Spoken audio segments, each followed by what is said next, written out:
Le livre de la jungle, texte 4. Le peuple sans loi. Mowgli se laisse enlever par le peuple des Bandarlog et s'en amuse jusqu'au moment où il comprend dans quel piège il est tombé. Pendant ce temps, Bagheera et Baloo font appel au grand python K pour organiser le sauvetage de l'enfant. Tout meurtri, las et à jeun qu'il fut, Mowgli ne put malgré tout s'empêcher de rire quand les Bandarlogs se mirent par 20 à la fois à lui remontrer combien ils étaient grands, sages, forts et doux, et quelle folie c'était à lui de vouloir les quitter. « Nous sommes grands, nous sommes libres, nous sommes étonnants, nous sommes le peuple le plus étonnant de toute la jungle. Nous le disons tous, aussi ce doit être vrai, criait-il. Maintenant, comme tu nous entends pour la première fois, et que tu es à même de rapporter nos paroles au peuple de la jungle, afin qu'il nous remarque dans l'avenir, nous te dirons tout ce qui concerne nos excellentes personnes. » Mowgli ne fit aucune objection, et les singes se rassemblèrent par centaines et centaines sur la terrasse pour écouter leurs propres orateurs chanter les louanges des Bandarlogs.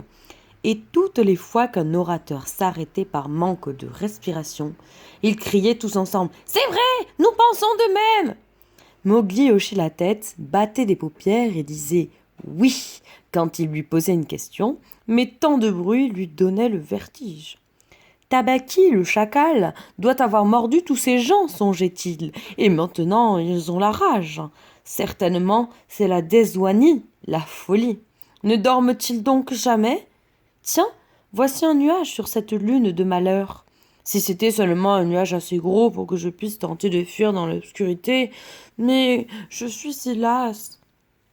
Deux fidèles guettaient le même nuage du fond du fossé en ruine, au bas du mur de la ville, car Bagheera et Kaa, sachant bien le danger que présentait le peuple singe en masse, ne voulaient pas courir de risques inutiles. Les singes ne luttent jamais, à moins d'être 100 contre 1, et peu d'habitants de la jungle tiennent à jouer semblable partie. « Je vais gravir le mur de l'ouest, murmura Kaa, et fondre sur eux brusquement à la faveur du sol en pente.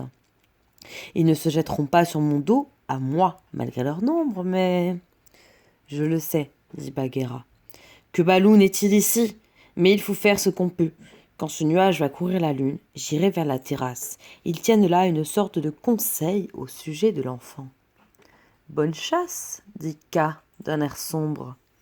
Et il glissa vers le mur de l'ouest. C'était le moins en ruine, et le gros serpent perdit quelque temps à trouver un chemin pour atteindre le haut des pierres. Le nuage cachait la lune, et comme Mowgli se demandait ce qu'il allait survenir, il entendit le pas léger de Bagheera sur la terrasse.